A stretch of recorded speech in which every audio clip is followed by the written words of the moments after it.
The tutorial of repairing cut squash leather quickly and easily. 现在修的是那个皮革的起皮，像这些皮革起皮呢，是一种最常见的，它分几种，一是完整的，只是说起来了；二是这边是缺了一块，像这种些现象。那我们首先做的第一个动作就是对它做复位。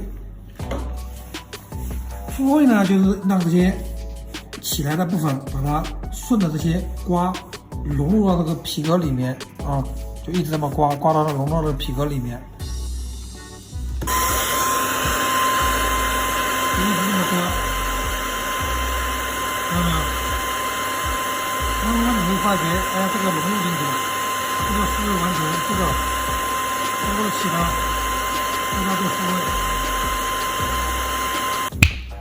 粘接之前，我们对它先将这些复位的皮革再次挑起来。挑起来之后呢，我们对它做胶水涂抹。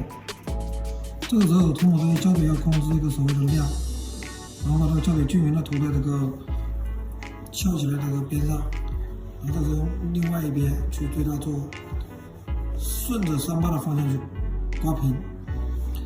这刮有两个好处，第一个，你粘接的平整度是通过这个刀片刮出来的；第二个就是说我们胶水上去之后，它有堆积的，通过这边刮呢，它能够将胶水平展开，这样的话就在皮革表面不会形成一坨胶水，然后发硬这样粘完的话，它也是很柔软的。那这个样就是说粘完一个了。那这个是我们整个粘完之后的一个效果。那我们现在对它做轻轻的打磨。打磨呢，就是把这个手感拿起来，尽量处理到位。打磨完之后呢，我们会对一个缺色做一个点色上色的部分。这是我们做一个缺色点色上色。像那个缺损的这些部分呢，我们就要用到我们那个补上膏。加上我们那个颜色，去综合去做一个点补这个缺损的部分记住它是通过点的啊。那这个时候呢，我们用那个补上膏的这个颜色做点色的动作，就把那个中间缺损比较严重的这些点上相对应的这个颗粒。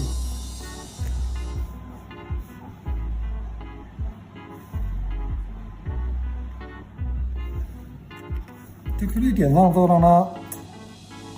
让它干一下，让它干一下。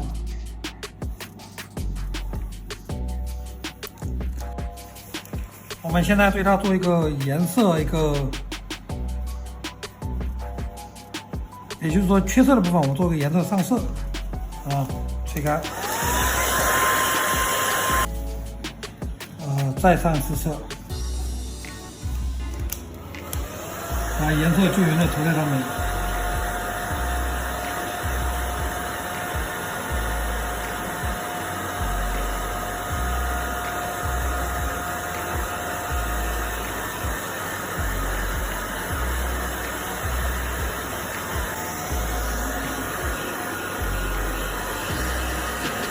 均匀的把颜色涂在上面记住一定要薄稀稍微过一下色就行。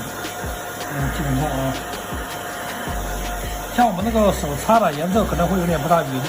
按理来说的话，你如果说今天用那个喷枪，它颜色是非常匀的那这个就是我们一个起皮的一个修完的一个效果起皮的修完的一个效果这只是一种方法，另外一种方法呢，我们下个视频再见，好吧，再见。